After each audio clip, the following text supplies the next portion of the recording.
Hey everyone, it's Karen, and on today's podcast, I'm going to be talking about artists and their creative minds. Last podcast, I talked about art and mental health. So now we're going to talk about artists and their creative minds. There's kind of two differences.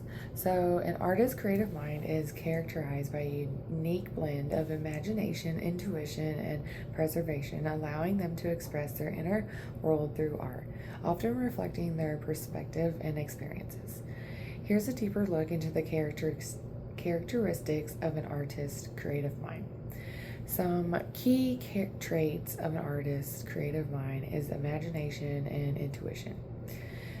For an artist, often rely on their imagination and intuition to explore new ideas and create unique work of art. Subjectively, an artist's creations are highly subjective, reflecting the artist's personality, experience, emotions, and convictions. For me, I don't know if that really is for me, because when I do something, I like a picture and I draw it. So like for me, I have a lot of like musicians down in my art room. So I have like all the Beatles painted. I have Slash, Bob Marley. I have all of that. I don't really create for myself, which I'm gonna actually try to be doing more this year. And the playfulness is creative mind are playful and enjoy exploring different ideas and approaches, but they are also exhibited preservations and determination in pursuing their artistic goals. Openness to experience. Artists are often open to new experiences and ideas, which can help them to stay inspired and create inactive work. And then observation and detail.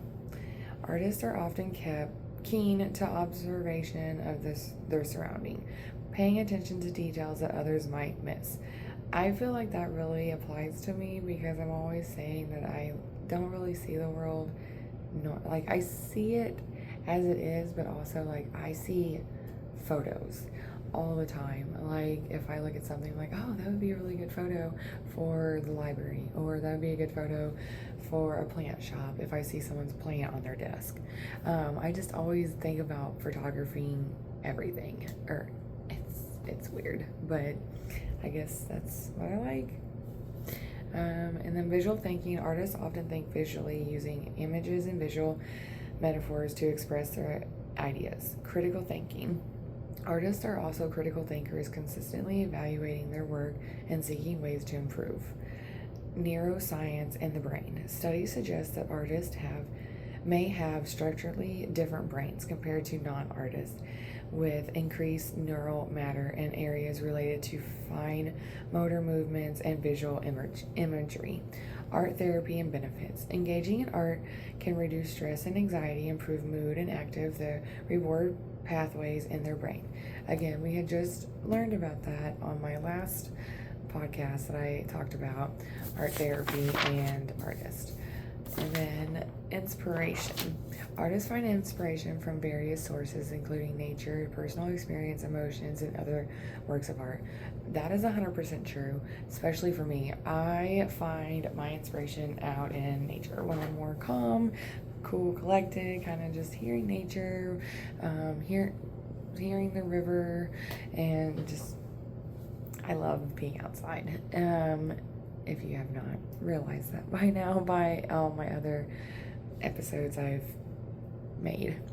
Creative mindset. Having a creative mindset means living with a mindset that allows you to think, feel, and express yourself creatively, and doing that consistently. That is a big one for me too, because I'm just always, I've been known to be the creative one in the room, creative one in the room. And then learning and exploration. Creative people often have a strong desire to learn and explore new ideas and concepts.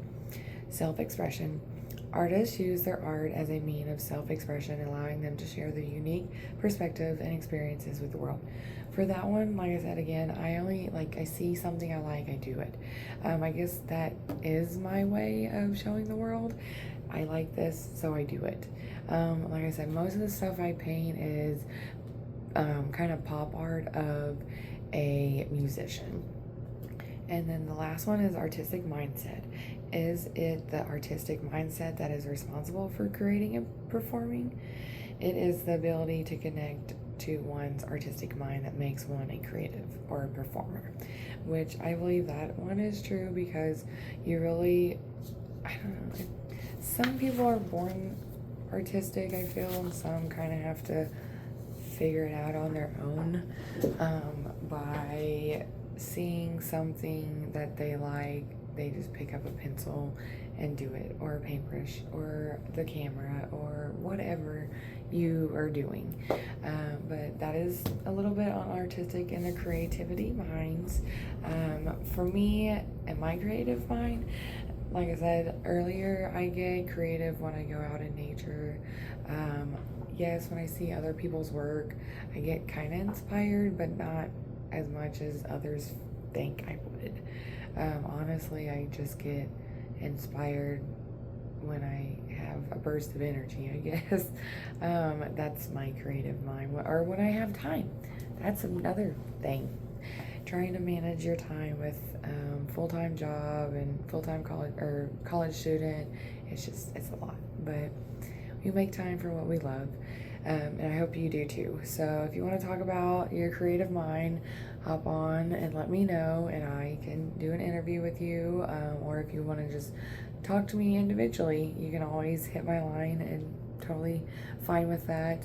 I hope you enjoyed this podcast. Thank you. Have a good day. Bye.